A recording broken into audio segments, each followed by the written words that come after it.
Now, the Western Cape High Court will today hear an urgent application brought to interdict former Judge President John Hlophe's designation to the Judicial Services Commission.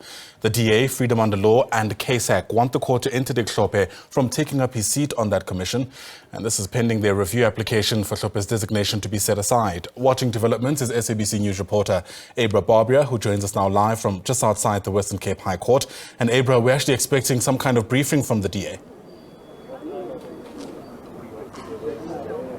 Ayanda, good morning. Yes, I'm just going to get straight into the interview with Karabo Kakao of the DA. Thank you so much for speaking to us today. So you're having a press conference just to alert people as to what's happening. Can you just explain to our viewers why this matter is happening in court today? Good morning, Abra, and good morning to your viewers. First of all, today is a very important day, not only for us as the Democratic Alliance who brought the matter before court, but for South Africans who want to ensure that the rule of law is sustained at all costs, who are pro-constitutional democracy. We have been consistent as the DA in the past to say that it cannot be, certainly under any circumstance, that a man that has been impeached, a man who has been found guilty of gross misconduct, the first ever man to be disgraced to the extent that he is, that he now gets an opportunity to serve in the same Judicial Service Commission that he was stricken off of, right? So it does not matter that he doesn't sit there directly now as a judge. Even if Parliament gets to send him there, that is a decision that was not supposed to happen to begin with. It's a decision that we do not want. So we want Parliament to re-look into that decision. It shouldn't have ever happened. He's already done enough damage. We don't want to give him a second bite at the pie to also disgrace our judicial system beyond what he has done. On the point of Parliament, I know the ANC said that the reason why they voted with the MK and the EFF was because there aren't any parliamentary rules at the moment around this kind of issue. Do you think that there should be a review of the parliamentary rules when it comes to JSC appointment? There certainly should be, right? And that's a broad conversation that needs to happen within the benches of Parliament, because Parliament has a responsibility to also protect its South Africans from any problems that may emerge from the decisions that they take.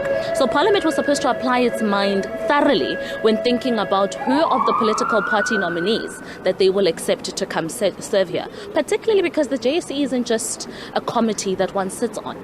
It's responsible for the appointment of judges that Hlophe himself has shown to be a threat towards their individuality, their ability to conduct themselves with honor and integrity. And that's the pinnacle point here, right? So Parliament must be able to go look at those. But fundamentally, there must be a rescinding of the decision that Parliament did to have the man sit on the JSE. The MK has a plethora of people that sit within their benches. I mean, albeit that they are a conglomeration of state capture looters, but at least there's somebody else who wasn't a judge, who was impeached, who can serve on the JSE. So fundamentally, as a matter of principle, the man has done enough damage. We can't give him more airtime to show just how powerful he can be to manipulate the JSE.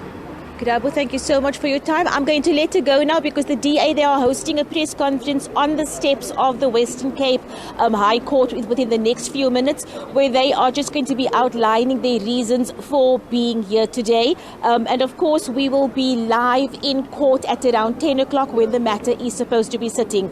Ayanda? Abra Barbier, for now, thanks very much indeed. We'll certainly try catch up with the latest from the DA as soon as that briefing begins. But back to the Western Cape High Court. That's where the DA and two other organizations are pushing to have the decision to send former Judge President John Hlophe to the JSC essentially overturned. The DA is currently giving a media briefing outside court. Federal Chair Helen Zille speaking.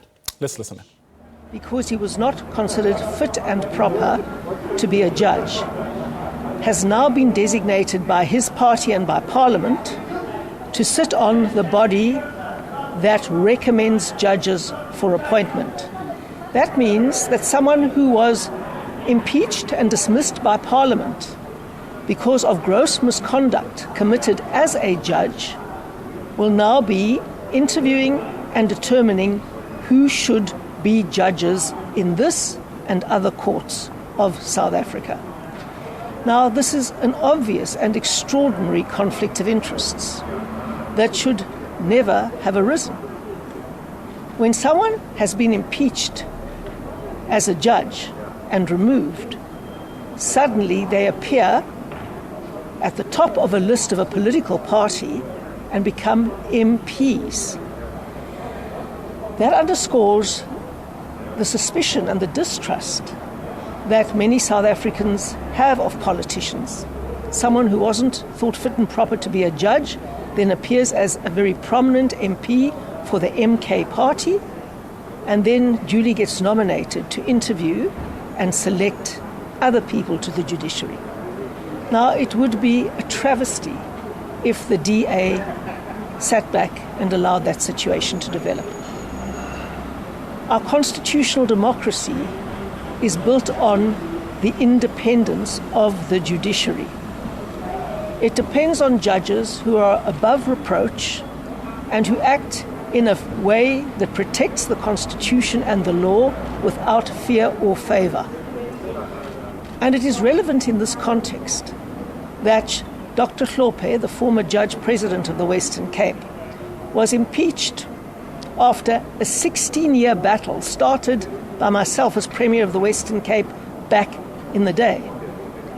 Started by us because he attempted, against his oath of office, to influence judges of the Constitutional Court to rule in favour of Jacob Zuma.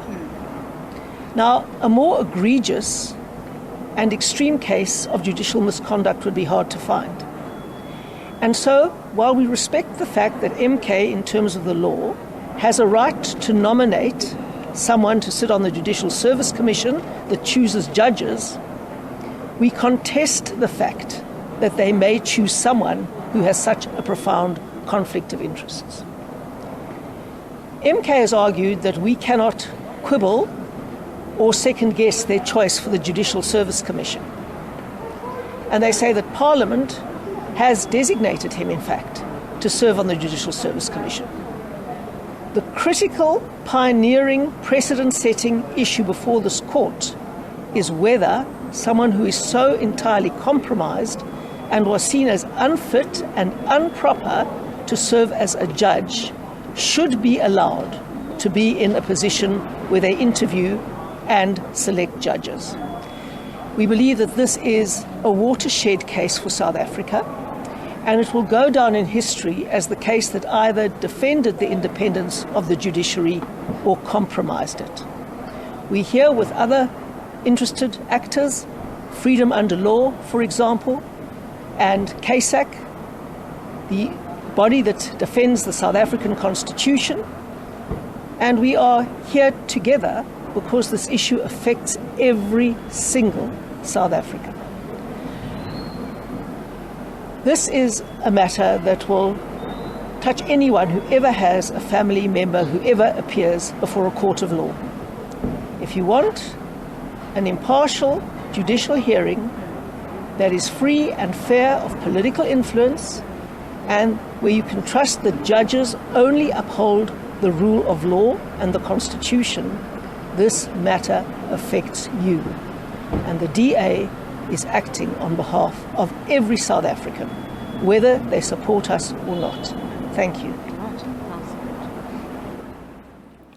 All right, so that's the DA's Federal Council Chair, Helen Zille, there speaking ahead of that court case finally getting underway in the Western Cape. She says this is a watershed case for South Africa. She believes it affects every South African, saying that there's an obvious conflict of interest if John Hlophe is allowed, in fact, to serve on the JSC. As soon as those proceedings get underway inside court, we'll certainly be live there for you.